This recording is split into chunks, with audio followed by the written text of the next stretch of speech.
proud. And to this, we are talking about those chiefdoms and kingdoms that desecrate their values, that trade titles, that get wrong people to the thrones, that politicize, and that make mistakes between what is modern religion and our tradition.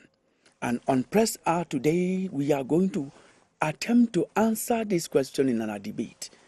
Is the authority of traditional rulers threatened in Cameroon? This is Press R, and I am Kilian Dandy from Yaoundé.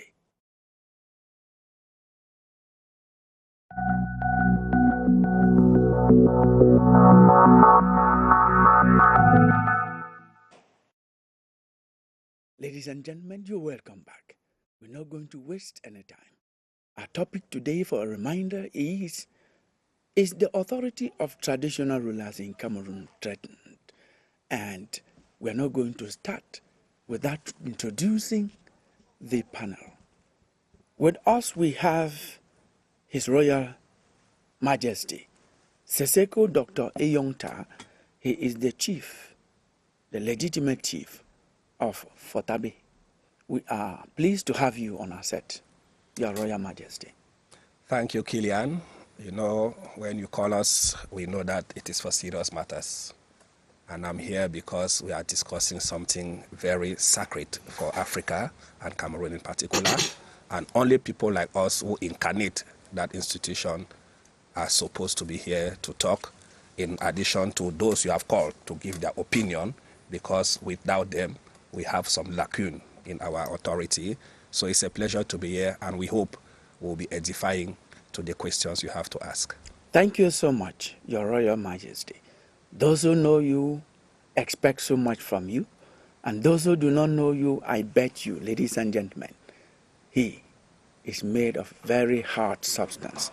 And we are going to introduce another Royal Majesty, Nasako Daniel Molondo IV. He is the chief of Baron Bimbo in Kumba 1 subdivision. Welcome to Press R, Chief. Thank you very much. Thank you once more. I think, if I'm not mistaken, it should be the 4th time you are inviting me here to talk pertinent issues that are affecting the traditional values of, and of course, the administrative issues of our beloved country, Cameroon. So I'm sure today, with the topic, traditional rulers, authority, we are going to dish out what we know to the public, to our listeners, to our families, our kingmakers, and to our subject, what they should know about the traditional rulers of Cameroon and their own chiefs. Thank you so much. The way you look today is not the way you look in the previous invitations we handed over to you. You look different, and it's just about, I think, 1 month that you were enthroned. So, congratulations. Thank you very much. Thank you. I know it's a special program, so I'm supposed to look this way, this way. So it's a serious matters. Yes, and you are Royal Majesties, chief by their own rights.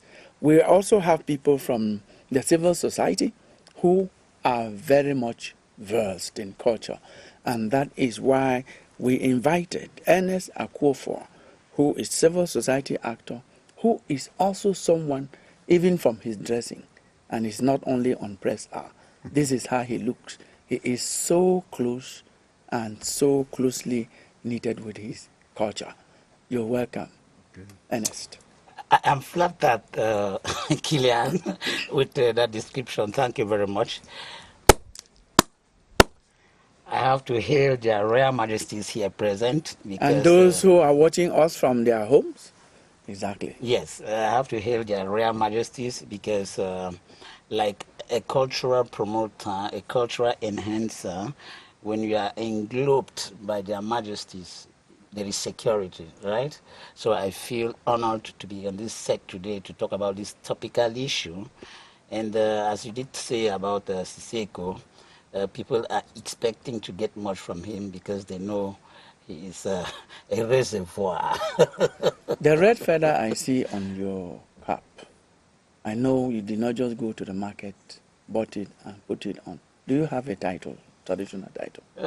Killian, it is best said, men are led by toys, right? Napoleon Bonaparte.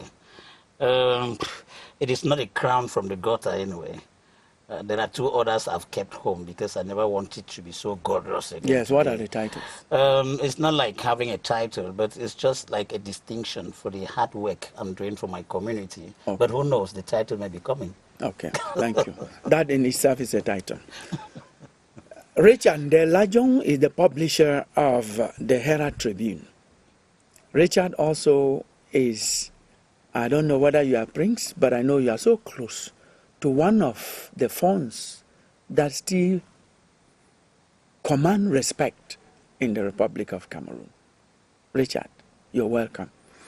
Thank you very much, Killian. Just like Ernest saluted the different palaces, I want to use this opportunity to also extend special greetings by greeting the palaces of the Northwest and Southwest region.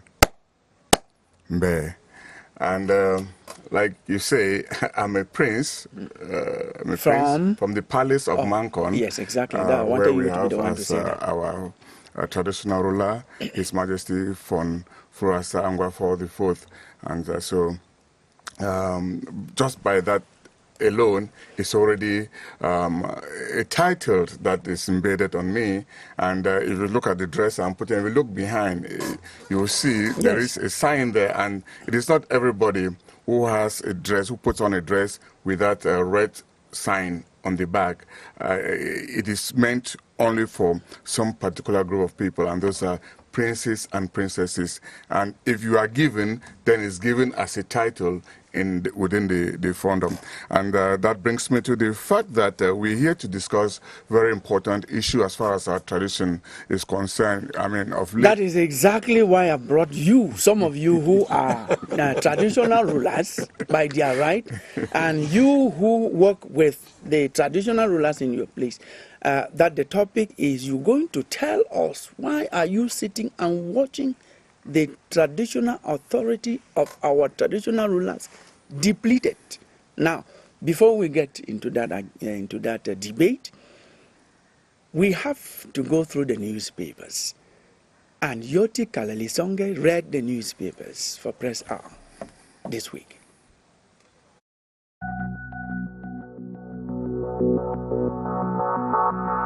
It's been 53 years since the unification of East and West Cameroon into a single unitary state, and this 2025 spotlights the army and the nation united for a Cameroon turned towards peace and prosperity. The National Day effervescence on 20th May thus piqued the interest of several print media organs.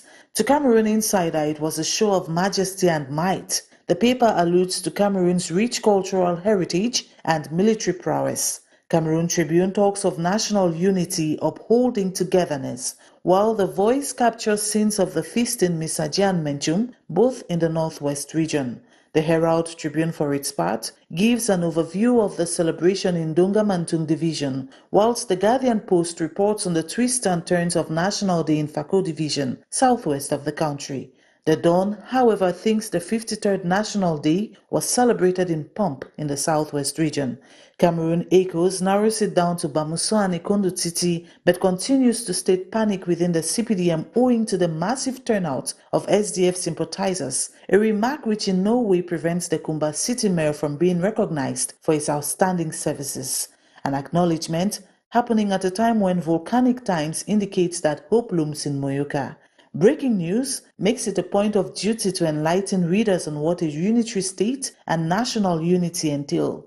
As part of conversations on 20th May, The Horizon publishes an article wherein presidential hopeful Akere Muna says he seeks not to rule but to serve, and The Voice rings out Akere Muna's stirring call for a change.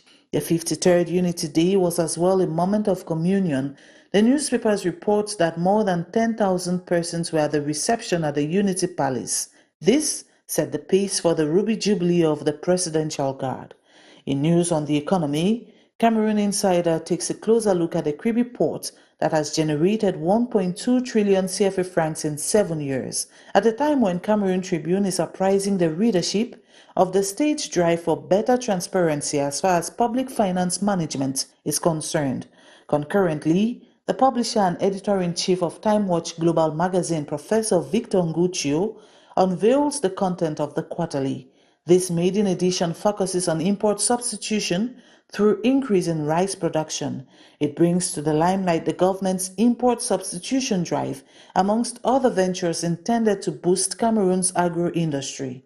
Other stories reported by various newspapers include the start of the technical probatoire and baccalaureate exams, teachers' unions threatening to boycott the 2025 exams over a special status, and the launch of veteran journalist Charlie Ndichia's book, Ink in My Blood. Little Matisse, the 6-year-old who was stabbed to death at the Ngwaikele neighborhood in Yaoundé, was also remembered as a martyr in some of the week's newspaper publications.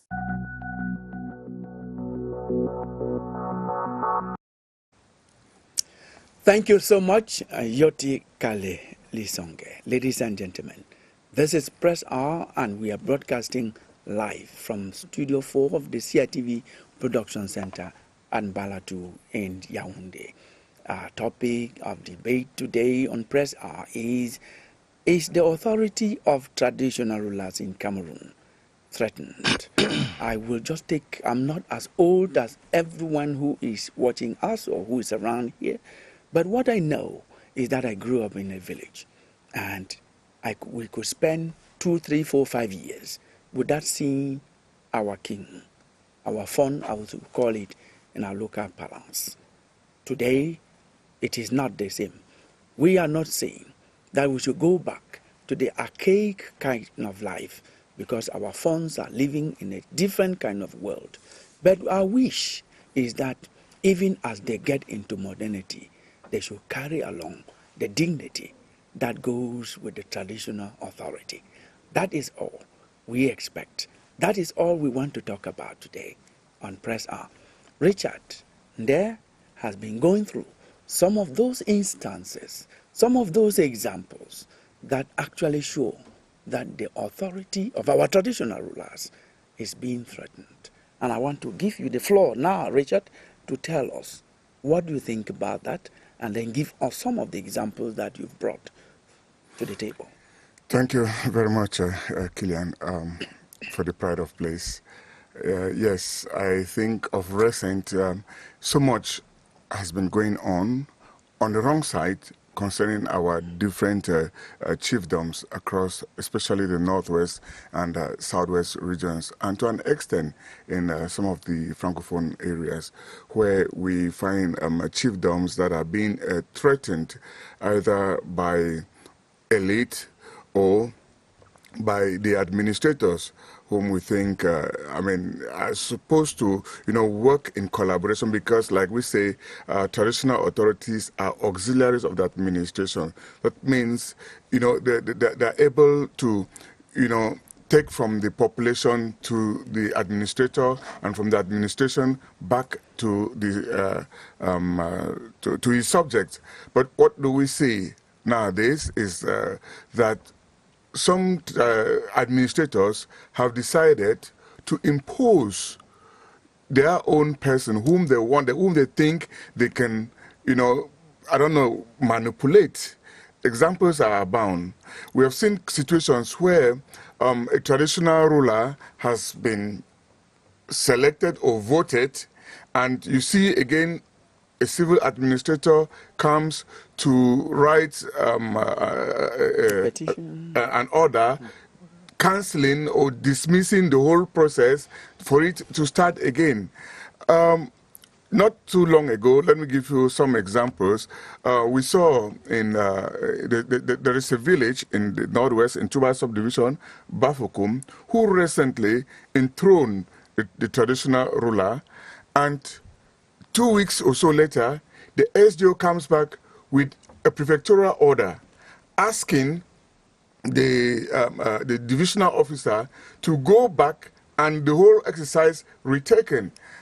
And you ask yourself, somebody who has been chosen by by the Quifo, that is The the kingmakers. kingmakers, and is enthroned, and then you say they should. He's already at the moment he's enthroned, he becomes already a ruler, a traditional ruler, whether the administration is there or not. He becomes a traditional ruler. So what becomes of the rites that have been performed to bring him to that level? We You have call the village Bafukum. Bafukum, that is in Tuba subdivision. Okay. It shares boundary with, it's a village under Bambui. Okay. Yeah. And again, we had another situation in Nja, Bamida 3 subdivision, where the kingmakers designated a traditional ruler and all the rites performed.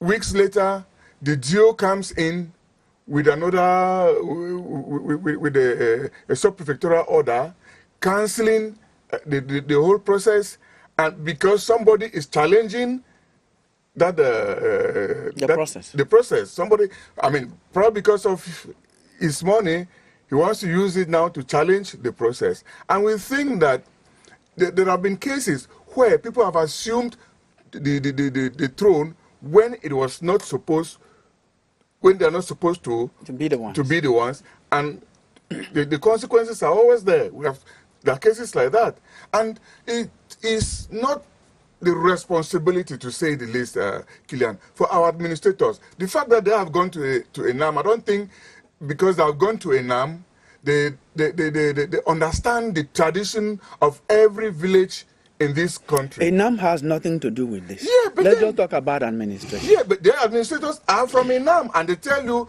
they begin to quote laws, which I don't know that area of the law. I want to, before I end, Kilian, if they quote laws, it means that they are laws. But you've given examples that they quote the laws to suit themselves, not quoting the law to suit the tradition of the people. Okay. Kilian, okay. There's a current case now. We have been following that report for the past 2 weeks. The Herald Tribune has been on it. It concerns Miami, where a traditional ruler was designated, enthroned, and the SGO comes on the SGO comes, cancels the whole process. They have to restart. They have gone. This is about the 4th time that somebody has been enthroned and removed from throne because of orders from the SGO. To make things worse, Kilian, what our administrators are not helping when it comes to our tradition. Look at last week before May 20th, National Day, where the SGO of Fako has to order the chiefs to be present at the grandstand, as if they don't know that they, as patriots of this country, it is their responsibility, their civic responsibility to be present on all national days. And then when the SGO writes and threatens and says anybody who doesn't come will be sanctioned, I mean, how do you do that to our traditional ruler? That is a total disrespect of our tradition. I doubt if in their own village he can do that, if he can do that to his own traditional ruler. Talking about Miami, it is a very complex situation where it is now between the SGO and the divisional officer, because the divisional officer who commands that territorial area has been following up, enthrones, does the selection of a chief, consultation, and the chief is designated. The SGO can, probably because he has his own candidate, he brings in, he said, no, the whole process should be annulled. What do they take our traditional rulers for? Okay, thank you for those examples. Let me take this case, which is the most recent, that you're talking about, Southwest, when a sub-prefectorial order said traditional rulers should not only come to the ceremonial ground, but should carry billboards and line their subjects behind them and march. At this level, that did not happen. And we cannot stop at anything without congratulating the efforts of the Vice President of the Southwest Regional Assembly. Also, That is the president of the House of Chiefs for the Southwest. Whether he did it as a person or did it with the role as a president, this is what I'm not the only person saluting. Imagine he came out and said, no, at least our chiefs cannot be dragged in the mud to that level.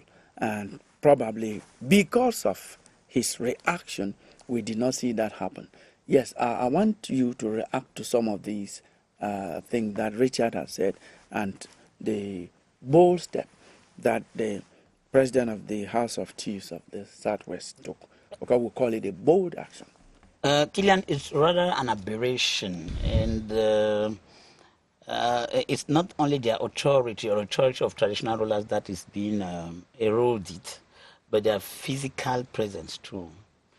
Because prior to since 2016, most of them have abdicated their palaces. Some have been slaughtered, brutally slaughtered, which is inhumane. There is total desecration of our customs and traditions, not only from the subjects themselves, not accruing to only from the some of the traditional rulers, but administrative officials, like the case in point you're talking about, the prefectorial order ordering them to march with their placards. Killian, I want to say it is so disheartening what our traditional rulers are going through, because that nomenclature, the auxiliaries of the administration, I think they are far more than that. Before the advent of modern democracy, there was democracy in Africa, in our fondoms, in our chiefdoms. What is happening is... Let us even call it a dictatorial democracy. There was whatever dictatorial democracy. Yeah, we'll put it in quotes. Because, you see, the intrusion of administrative officials into the selection or nomination process, there is one thing which we must make clear. Well, Richard made it clear abundantly already. There are some fondoms or chiefdoms where selection of next of kin is done by vote. Others, it is a hereditary monarchy. Yes, we don't get intruded into that. But once it happens, all of the cacophony we saw in electing, enthroning, dethroning, electing, dethroning, I want to say our elite, some of our elite have greatly contributed to the erosion of the authority of traditional rulers. Why? Because when you look at most of the traditional, most of the camps communities today, yes, you see the business tycoons and the intelligentsia, they've come in. We are going to get to that because we'll look at points like desecration that you've talked about. We'll come back to that and see how it is taking place. We're going to come back and see the role of the subjects. Okay, we'll also look at the wrong persons put in place, the consequences. We'll look at politicization of those posts, and then we'll look at the role of religion, how people are mistaking the modern religion, call it Christianity, Buddhism, or some other religions, with the traditional practices. Those two are different things altogether.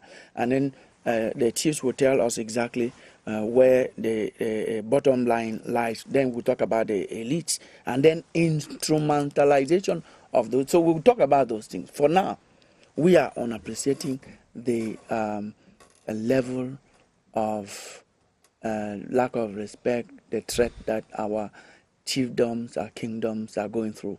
And at this moment, I'm going to call on His Royal Highness Nasako Daniel Molondo IV of the Kumba 1 subdivision.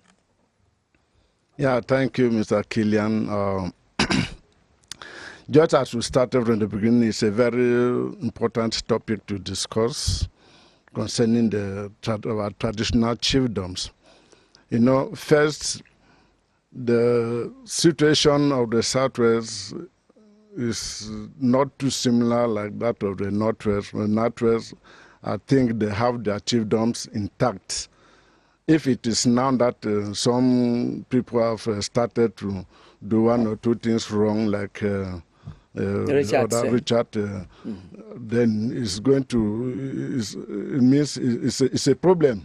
It's a problem because we did not expect this type of thing coming from the Northwest, because we know that Northwest there, you don't joke when it comes to chiefdoms.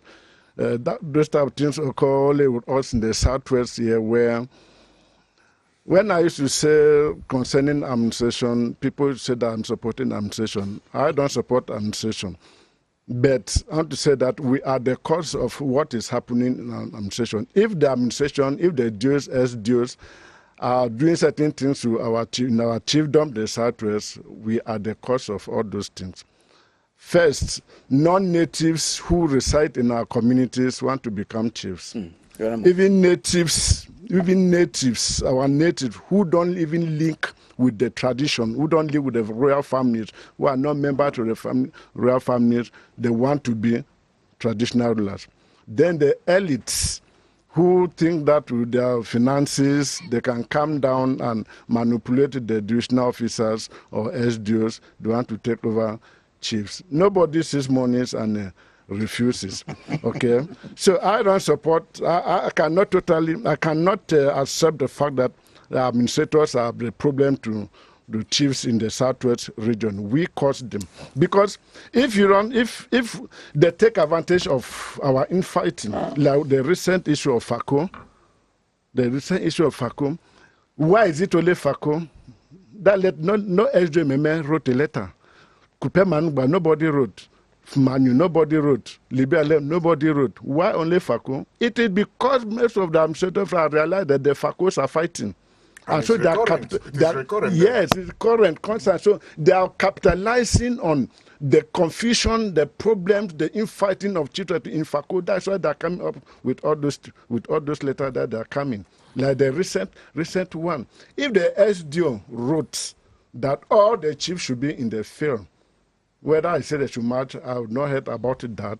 But coming to the field is supposed to be, it's composed for a chief. Yes. Because for many years that chiefs have not enjoyed 20th May, have not witnessed 20th May. It was the right to go to the field after our national president, who the president of the republic, is our national president of the chief, was in the field. So why should the chief not go to the field? So it was needless even writing a letter that will remind that go to the field. It was all our place to come to the field. Me, my Joe called me that, Chief Nasako, where you are saying me on the, you know that you have to be in the funeral. I said, no, I'm coming, and there will be reception in my house. I said, I will be there.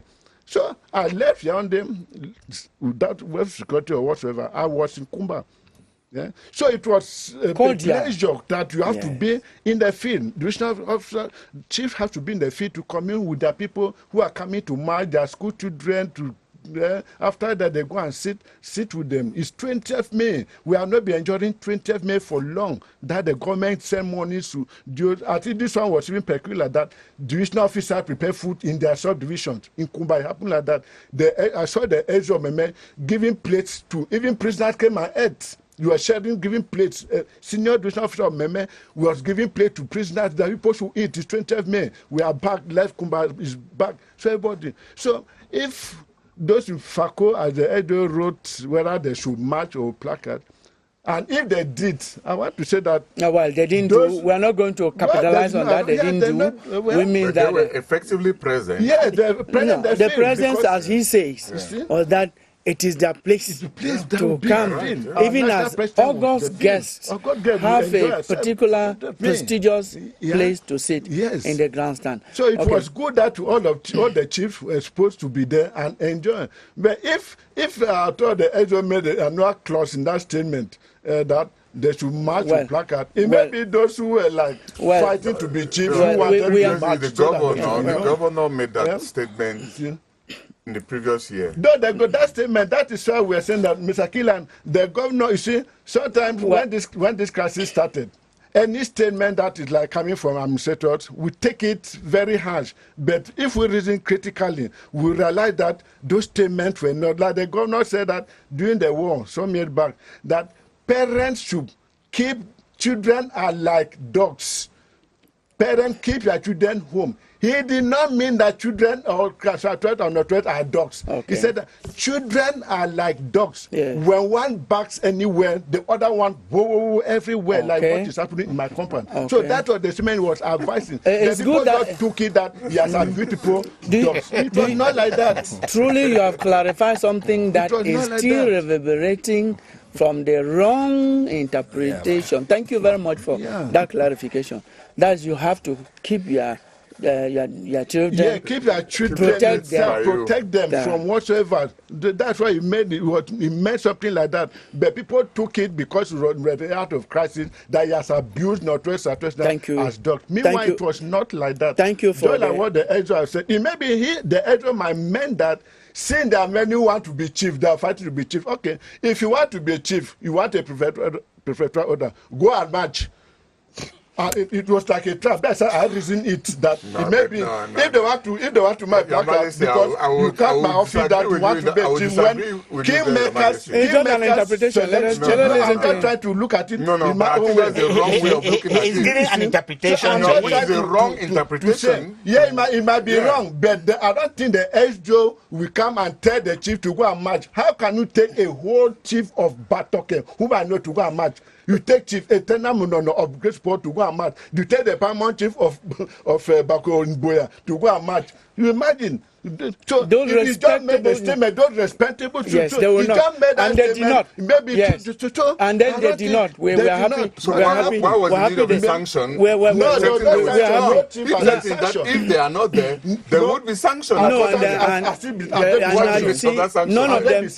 them has been sanctioned. Because they were there by their right. No, whether they were there or by they were their right there. as citizens of this country, celebrating the National Day of the country, by their right, they were there. That is why I was supposed to that the SDO threatened them. That is why I said that they are supposed to be there. But He if the said that, SDO made that statement like that, he has his own reason for using that statement. Why did the other people not make the statement? Why they could not communicate that?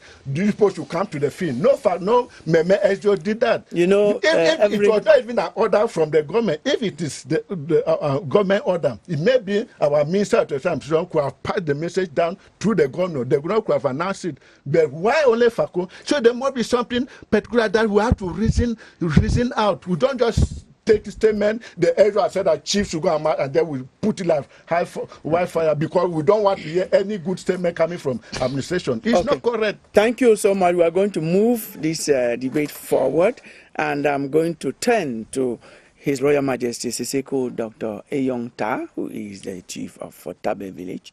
Is in Manu division. For some of you who may not know where Fortabe is found in Cameroon, we're moving this forward. Now we have things like desecration of the traditional values. We have things like the subjects do no longer respect their chiefs the way we had known that before. We have things like the titles now are traded for some other thing, whether it's by barter or is for money. We don't know. The wrong people are in the wrong places. We have things like politicizing of the traditional thrones and the rest. You're going to choose some of them and then tell us, analyze and tell us. We should note also that you are not only His Royal Majesty, you are Dr. PhD. Thank you very much, Kilian. Firstly, I must say that Fortabe, as you rightly said, is found in the Mbang clan that is made up of 5 villages and it's a second-class chiefdom. And then it is found in Upper Banyang subdivision that has 59 villages. That said, I want to clearly say that this topic is very crucial and very important at this point in time where we are struggling to promote national cohesion. We are struggling to make villages to be recomposed. And we are struggling to make sure that people feel belonging in any little entity that they form or where they belong. If you look at it as a country, the smallest unit of every setup is the family, after which you have a quarter. After the quarter now, you have the village before it starts expanding. But at all of this one, the person that has, we can call it sacred authority, is at the level of a village, which is an administrative unit. And there we have now the traditional ruler. You see, as you rightly said, the issue of desecration comes in when, first of all, the traditional rulers don't use all the tools at their disposal. Firstly, all traditional rulers by nature or by customs and tradition have a shrine. All have a shrine. And All. all. With those who maybe they know what they call traditional rulers. But what we mean by traditional rulers with our context, you must have a shrine. Yes. And that shrine, you don't create it. It is inherited. Yes. So once you become a traditional ruler and you are not connected to that shrine, you already lose part of your ancestral powers. Correct. So you don't have any authority. You may have public authority because they call you a chief, but you have no authority. That's right. Because what makes us chiefs is that ancestral power we possess, which we can use at any time to bring down anybody who stands on our way. Point. And I can do that. Yeah. But because of modernity, we try to use it with moderation. Before now, our grandparents, our parents who were chiefs used to invoke it at will, and the result used to be instant. So we have tried as much as possible to try to tamper justice with mercy because of these issues. And so at one point, when people even desecrate some, we have to precise there are very few traditional kingdoms where people desecrate things. When we ourselves do it, trust me, the repercussions are there. You as chief. When we, the traditional rulers, will do it. Yes. Like, for example, giving wrong titles, ascending the throne when you are not supposed to be the one, or you have no link with the royal family because you could use maybe favors and all of that, or getting the administration to favor you because you have the means of political connections and all of that. Trust me, you pay the consequences. You don't even sleep at night. You don't. I will know what it means. So, that said, those who have desecrated traditional rulers who are actually the traditional rulers, they are people who carry out rituals in the background. Or even if it was done publicly, by the time they are burying you, there are rituals that are performed before you are buried. That is why a normal traditional ruler cannot be buried openly. By the time they are burying you, there are a number of things that are put in your body. That is why, for example, in Manu, they say, we die and come out, use it in quote. If you tell me that, I will accept because it's not the false. It's not true. There are ghost issues in Manu stories that are real. So these are the things that used to make the traditional kingdom be untouchable or be sacred. Now, those who desecrate, when we do those things, it falls on them. But we came and realized that there are generations that are suffering the consequences of these desecrations when they did not take part in it. Because in our customs and tradition, when we are sowing jujus, as we call it, we want to do it, we don't say you. We say you and your family. Yes. That is one of the problems with our customs and tradition. So when we do that, innocent people come and suffer. And they have been suffering. Just that when they start suffering, you don't go and say it is because you did this, because other repercussions can come up. So that is the issue of desecrations. Even with the crisis that took place, trust me, most of those who tampered with real traditional rulers go and find out what is happening to them on both camps, be it military or the boys. For the boys, for example, most of them are not alive. Go and check it out. Okay. Because of those things. Before you move forward, you're developing it so well. We want to understand it. You say when you are building the jujus, the masquerades, you say you and your family. And what we understand from what you're saying is that people did not want to go tamper with that because they feared for themselves and especially for their families. Today, they don't fear for themselves. They don't fear.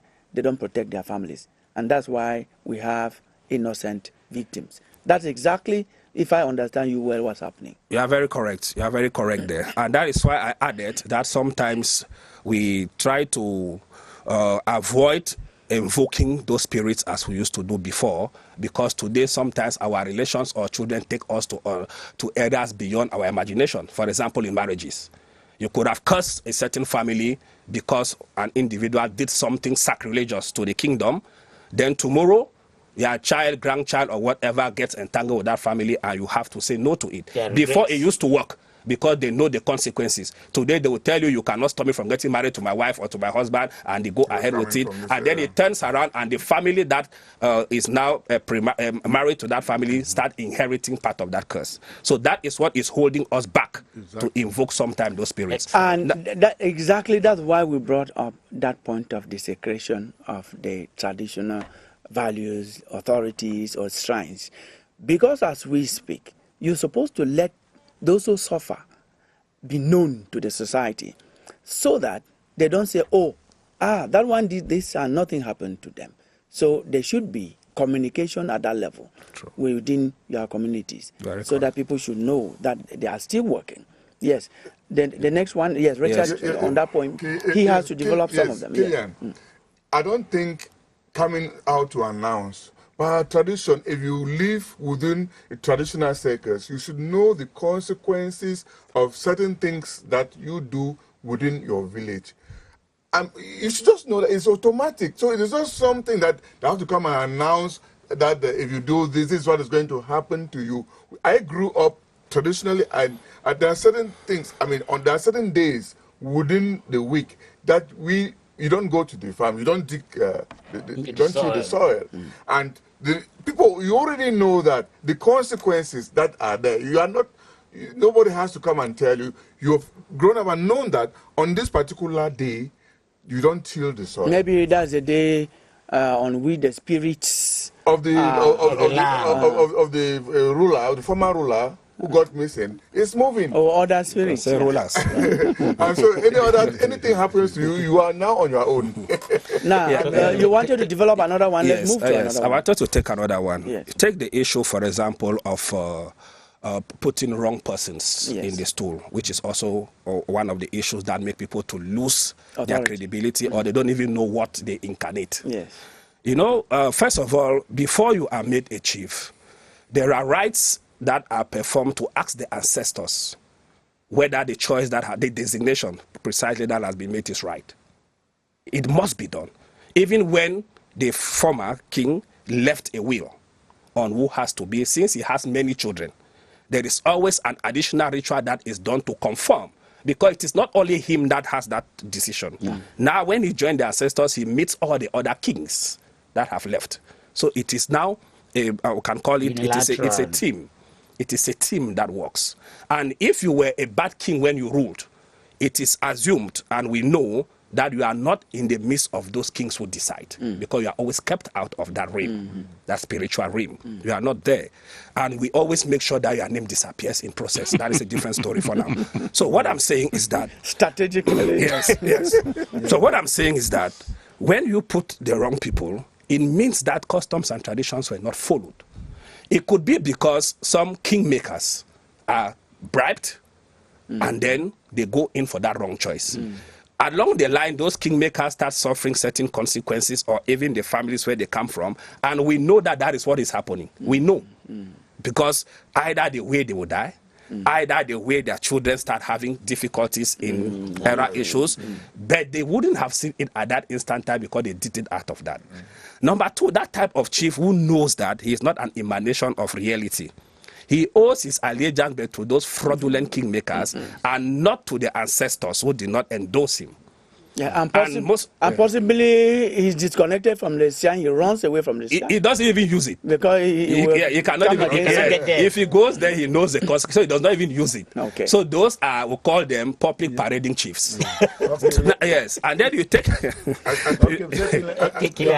Let me just throw this, from what Chive Young has said. Yes. I mean, that is typically, I said earlier that I'm following up a story about what is happening within the Miami chiefdom. Yes. And what Chief has explained, that is exactly what is happening around there. Because when it came to designating who should be the chief of Miami, normally, as he said, you go through the process. The process, and going through the consultation of the... The traditional house. Yes, the designation process, which is traditional. Where you have to go through. Yes, they ask questions. Some of these people who are contesting, knowing that truly they are not, have not gone through, but some have gone through, and they have been enthroned by the kingmakers. But the SGO comes and says no, probably because that particular person is not his choice of person. But the man has already gone through the process, going through the shrine. He has entered the shrine, come out, go meet where his ancestors were buried, and the rites have been performed there. But the SGOC says no. Let me just add one thing to what he said. Yes. One clarification. Then we'll go to yes, just one thing. Yes. Maybe. Then we'll come to yes, it's very important. I want to clarify something. You know, when we are princes, it is not enough to be of the royal blood. You are supposed to incarnate that royal blood in several aspects. Mm-hmm. There are people who say they are royalties. They have no connection with the village. They have no connection with the throne. Right. They only appear when maybe a chief has passed on, and they come and claim royalty. It becomes a problem. Correct. Because if you are, there is no way that a non-royal blood can come and infiltrate into royalty. Exactly. It's not possible. Exactly. So we have to also warn. I'm not saying caution, I say warn, that if you are royal blood, you must start identifying from childhood, and especially when you become a man.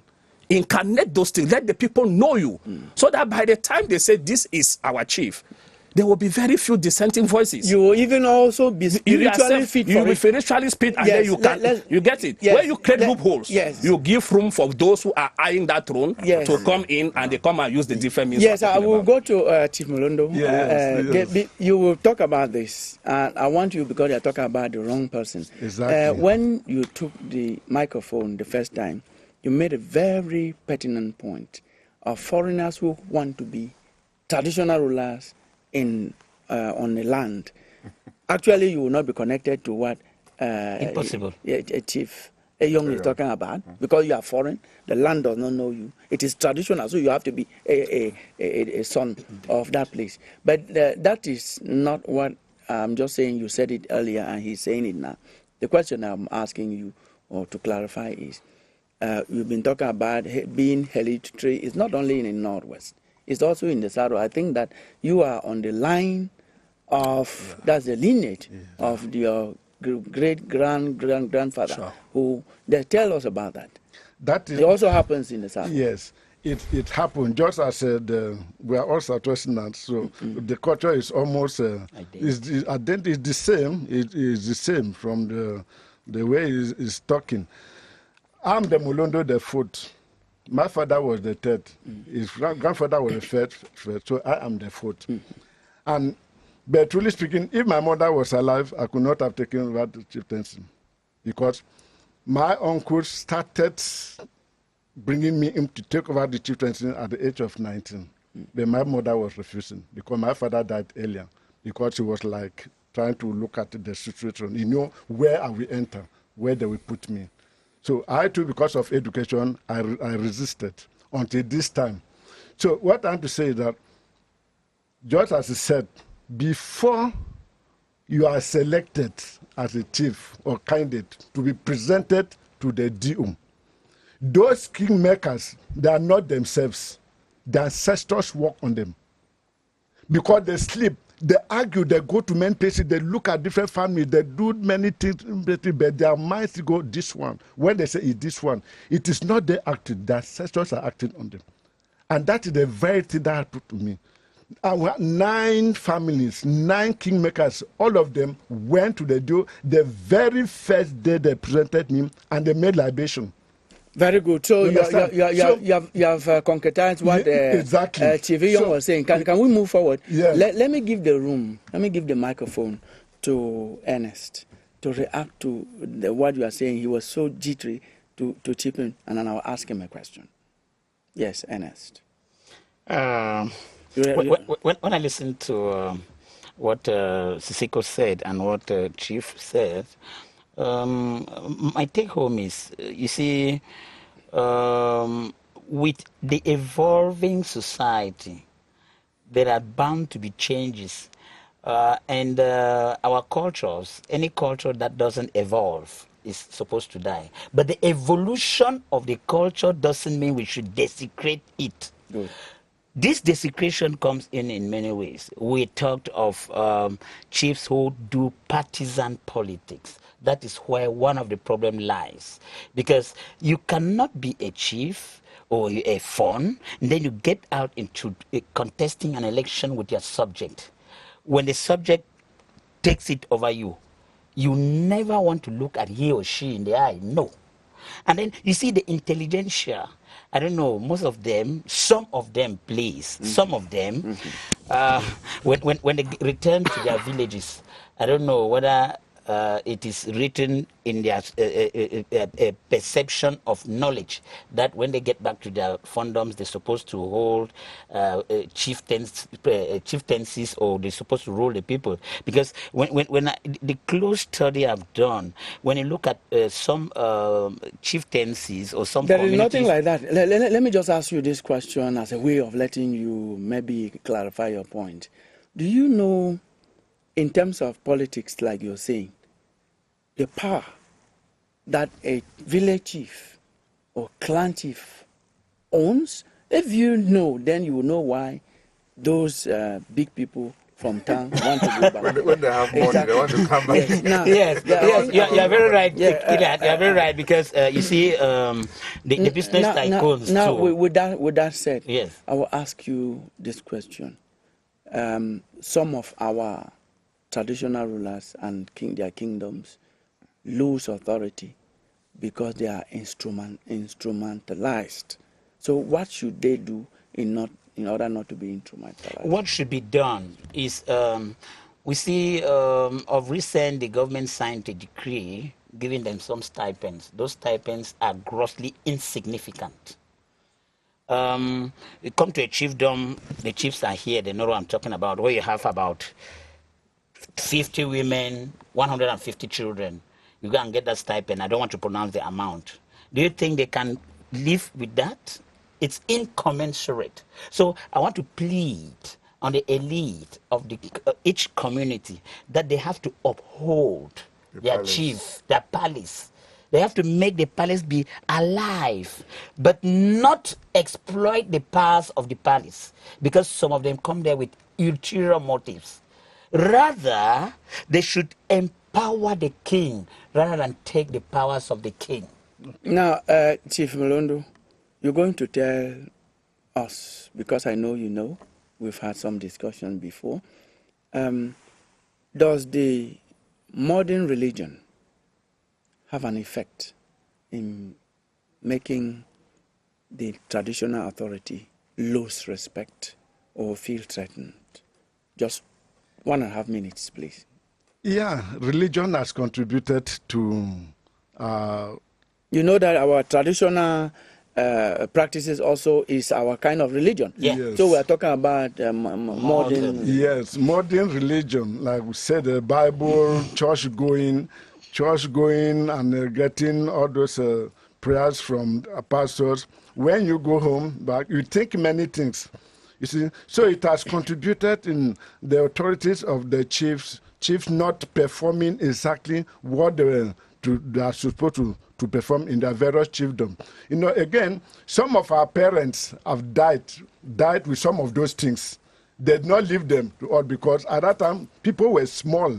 You see, those who were incarnating those shrines, they were waiting for courage children to come up and hand over, but most of them died without transferring those issues to the children nowadays. So with the religion that has come now, has made us now not to go deeply to start searching for what can make our chiefdoms big. And again, marriage has contributed to our chiefdoms not having power, because when our sisters go and deliver children from outside, they come inside the village, they start introducing them to certain things in our shrine. Yes, very much so. It contributes Yes, to many very much things. so. That Chief, my producer will certainly capture the image I want to give now. Okay. When I look at your cap, I see the cowries. They are grouped into 3.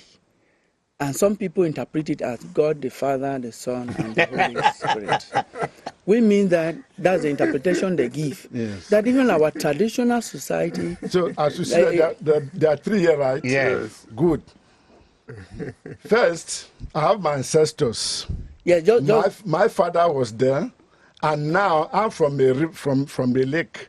I have the gods of the lake. I will not tell you whether I'm inside the lake. I will not say yeah. Yes. So I'm working on that. My ancestors are in the lake. Their power is me. My father's personal power is me. And of course, Yourself. okay, the Trinity. Thank you so much. That's just. so those are things that we don't have to Yeah. do. When you see me, you just have to know that that is a chief. And when I'm moving quietly, just there are certain things Yes. that we are getting like Yes. out of Lanyanga Yes. or whatever. Yes, but you should not- Seseko also there's said no there are certain chief, things he there's no cannot say chief. here. Yeah, there's But no he carries the chief who powers. is We don't chief. have so much time again.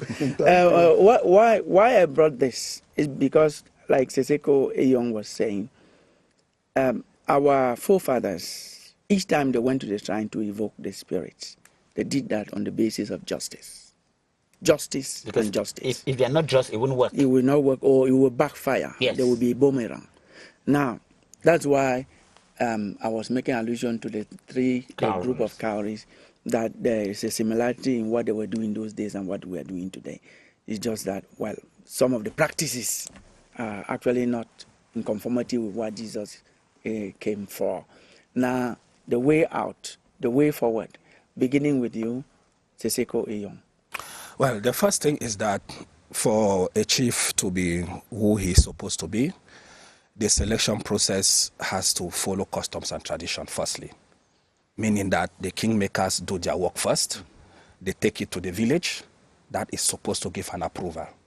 I want to say that the administration, in terms of the law, does not do selection of the chief. They come and confirm. Yes. They come to confirm if the regularity was done in terms of customs and tradition. Excellent. Yes, very much so. Yes. Lastly, yes.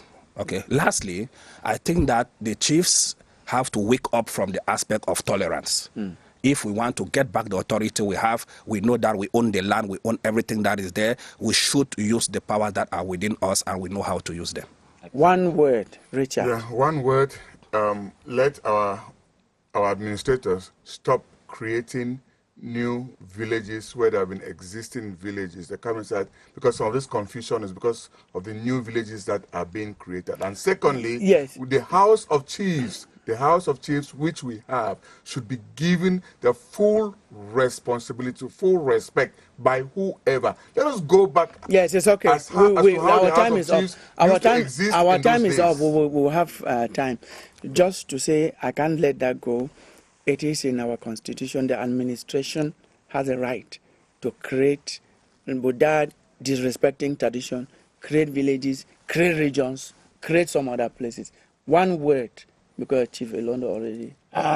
The one word which I plead with the administration is there should be a peaceful cohabitation between the administration and the chiefs. Thank you. I think that's the word, no although again. That's the word. Thank you very much, Chief. We already had your way out. I think I can Thank conclude. you. No, we don't have time again. Okay. Yes, you can be sure. I will invite you again. Okay. I will need to come back to this topic. Yes. On a very serious note. It's very Ladies and important. gentlemen, we are so pleased that you made time to watch this program, on which you had as topic is the authority of traditional rulers in Cameroon threatened. And it is established that it is threatened. It needs to be restored. Thanks once again for watching.